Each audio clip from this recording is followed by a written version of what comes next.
Hello বন্ধুরা, কেমন আছো? আশা করি ভালো আছো।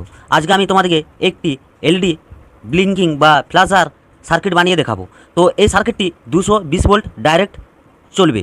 তো তোমরা এটি কারেন্টের বোর্ডের মধ্যে ইন্ডিকেটর হিসাবে ব্যবহার করতে পারো, বা তোমরা এটিতে অনেকগুলি এলইডি প্যারালালে কানেক্ট করে কোনো একটি ডিজাইন বানাতে পারো। তো এটি বানানো খুবই সহজ এবং খুবই সিম্পল। এটি বানানো বিশেষ কিছু আমাদের প্রয়োজন পড়েনি এবং বানানো খুবই সহজ, যে কেউ এটি বানিয়ে দেবে এবং এটি খুব সুন্দর ব্লিঙ্ক করে। 220 ভোল্টের ডাইরেক্ট এটি চলবে। তো এটি বানানোর জন্য সর্বপ্রথম আমাদের যে জিনিসগুলি প্রয়োজন পড়েছে সেগুলি আমরা দেখে নেব। প্রথমেই আমাদের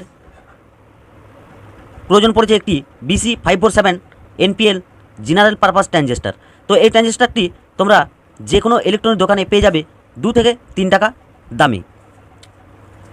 আর লেগেছে আমাদের একটি 100 kilo Ohm's resistor, 100 kilo Ohm's resistor. তো এই রেজিস্টরটি তোমরা যে কোনো ইলেকট্রনিক দোকানে বা ইলেকট্রনিক শপে পেয়ে যাবে খুব সহজেই, তোমাদের কাছে 1 টাকা দাম নেবে।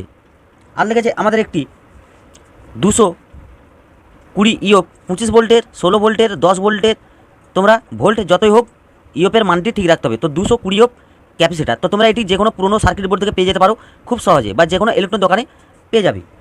আর লেগেছে আমাদের একটি 1N4007 ডায়োড। তো এই ডায়োডটি তোমরা পেয়ে যাবে পুরনো চার্জার সার্কিট বোর্ড থেকে খুব সহজে, বা ইলেকট্রন দোকানেও পেয়ে যাবে। তো এগুলি তোমরা খুব সহজেই পেয়ে যাবে এই জিনিসগুলি।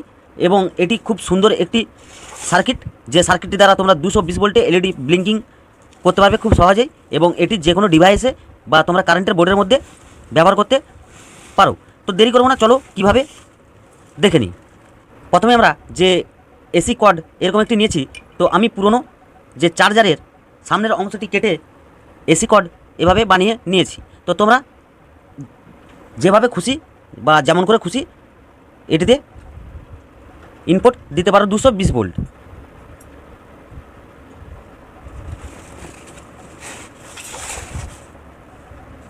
আমরা যে 100 কিলো ওহমস রেজিস্টরটি নিয়েছিলাম এভাবে সোল্ডারিং করে নিয়েছি। খুব সহজ এবং খুবই সিম্পল সার্কিট। তোমরা ভিডিওটি কিপ করবে না, শেষ অবধি দেখো, না হলে সার্কিটে কোনো জায়গায় গোলমাল হয়ে গেলে সার্কিটটি ঠিকঠাক কাজ করবে না এবং তোমাদের ট্রানজিস্টার খারাপ হয়ে যাওয়ার সম্ভাবনা থাকবে। 1N4007 ডায়োডটি আমরা সিলভার দিকটি ওইদিকে করে এভাবে সোল্ডারিং করে নিয়েছি। এরপর আমরা যে 220 ইওপ যে ক্যাপাসিটারটি নিয়েছিলাম, তো ক্যাপাসিটার পজিটিভটি আমরা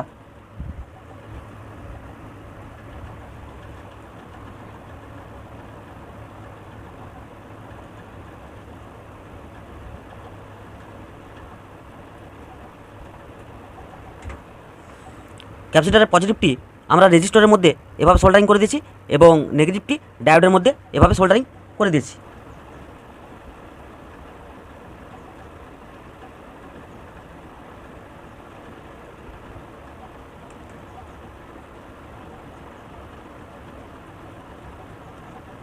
আমাদের এলইডির নেগেটিভটি আমরা ক্যাপাসিটারের নেগেটিভে ঠিক এভাবে সোল্ডারিং করে দিয়েছি। এরপর আমরা যে BC547 ট্রানজিস্টারটি নিয়েছিলাম, তো BC547 ট্রানজিস্টারটি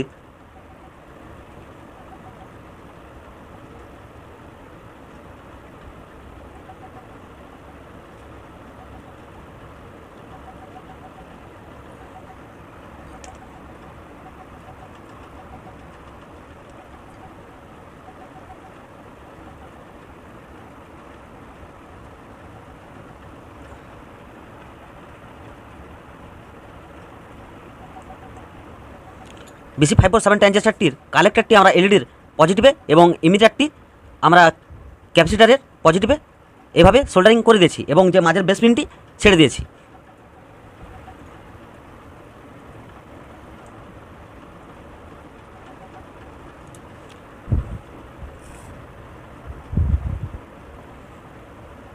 তো তোমরা দেখতে পাচ্ছ খুব সহজ এবং খুব সিম্পল সার্কিট। আমাদের সার্কিট পুরোপুরি কমপ্লিট এবং সম্পূর্ণ কমপ্লিট। তো চলো এবার তোমাদেরকে এটি চেক করে দেখে দিই। তো তার আগে বন্ধুরা, তোমরা যদি আমার চ্যানেলে নতুন হয়ে থাকো অবশ্যই চ্যানেলটিকে সাবস্ক্রাইব করে পাশে থাকা অল বেল আইকনটি প্রেস করে দেবে এরকম ধরনের নতুন নতুন প্রজেক্টের ভিডিও বাংলায় দেখার জন্য সবার প্রথমে। আর ভিডিওটি ভালো লাগলে অবশ্যই একটি লাইক করবে এবং কমেন্টে জানাবে। তো চলো এবার এটি চেক করে দেখে নিই।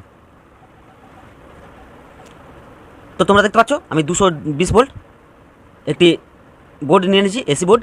তো তোমাদের এখানে কোনো রকম হাত দেওয়া চলবে না, কারণ এখানে 220 ভোল্ট কারেন্ট থাকতে পারবে, তোমাদের কারেন্ট লাগবে, তাতে বিপদ হতে পারে তোমাদের। তো তোমরা এটি একটি ক্যাবিনেটের মধ্যে এই সার্কিটটি পুরো ব্যবহার করতে পারো।